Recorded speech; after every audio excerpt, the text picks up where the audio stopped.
We come to oral questions. The first, in the name of the Right Honourable Chris Hipkins. Thank you, Mr Speaker. To the Prime Minister, does he stand by all of his government statements and actions? The Right Honourable Prime Minister. Yes.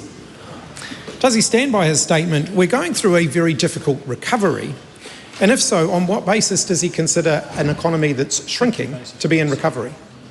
We are going through a difficult recovery. As I've said, it's two-speed at the moment. In our provincial industries in the South Island and our rural communities, they are experiencing growth. But certainly in our cities, it's been very difficult. Why should New Zealanders believe him that we are in a recovery, when earlier this year he said that New Zealand was in a recovery right at the very time the New Zealand economy was shrinking by almost 1%? Well, as I said, we had a good level of growth in Q4 last year. We had very good growth happening in Q1 this year. We had international tariffs and uncertainty around tariffs hit us on the second day of April. That impacted on our Q2 result. We're growing now and expected to grow stronger from this point onwards. How much smaller is the New Zealand economy today than it was when he became Prime Minister? Well, again, the former Prime Minister needs to understand this. He created the problem. You cannot increase spending by 84%, drive up inflation, drive up interest rates, put the economy into recession and raise unemployment. That is the consequence of your failed economic management. And I'd just say, for the $66 billion man who increased debt threefold, that we now write out a $10 billion interest bill each and every year, thanks to your mismanagement, we're sorting it out. Point of order, Mr Speaker. Point of order, the Right Honourable Chris Hipkins. Mr Speaker, I think what the Prime Minister might be struggling to understand is what the question was, which is a very straightforward question. How much smaller is the New Zealand economy today than it was when he became the Prime Minister? He certainly addressed that question. You can't say he did it any other way. And the other thing is, I'd just make the point that while there is always more leniency for interjection when there is the exchange between the Leader of the Opposition and the Prime Minister, that was just getting a little bit excessive on that occasion.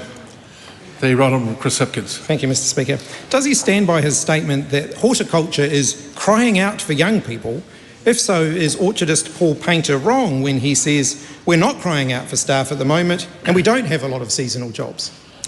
Well, just unlike the member, I get out of Wellington most weeks and I actually get out and actually see the real economy and I see real businesses. And the number of people that I talk to that say, look, there are real opportunities for people out there. Yeah, it's difficult. Yeah, unemployment's ticked up a bit, but it's the same as what it has been over a 30-year average. It's significantly below what it has been over the last 15 years.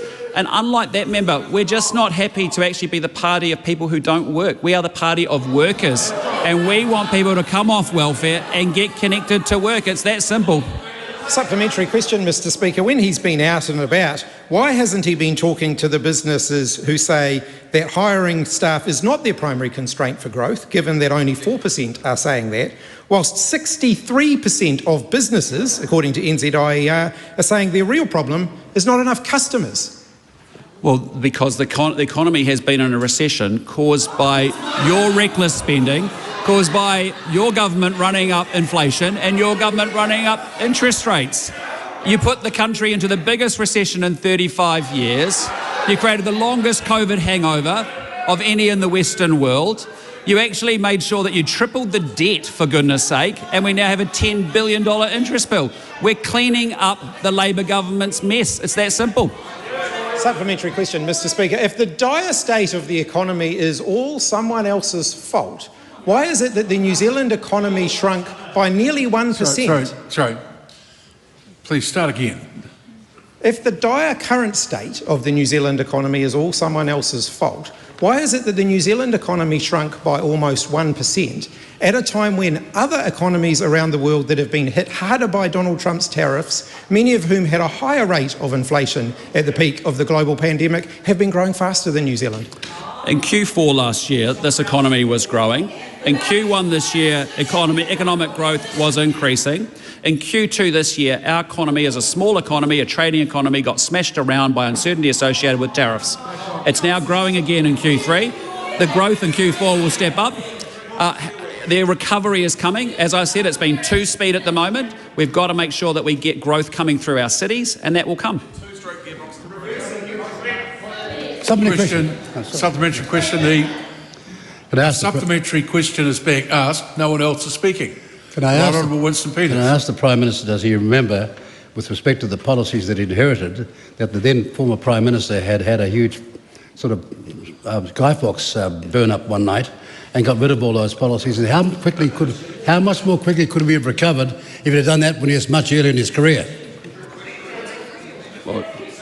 Well, I just say to that member, I think there must be a lot of... Point of order, Mr. Speaker. I'm going to point of order being taken. I can take the Right Honourable Chris Hipkins. Mr. Speaker, I wonder if you could clarify for the House what the current Prime Minister's responsibility for that matter is. Well, I took it as the fundamental part of the question being how much further, more progress might this current government have made if they weren't dealing with policies from a previous government, and that is a legitimate question. The bits, yes, he did. He did. With all due respect, have a read of Hansard tomorrow. Prime Minister will give a very brief response to that. To that.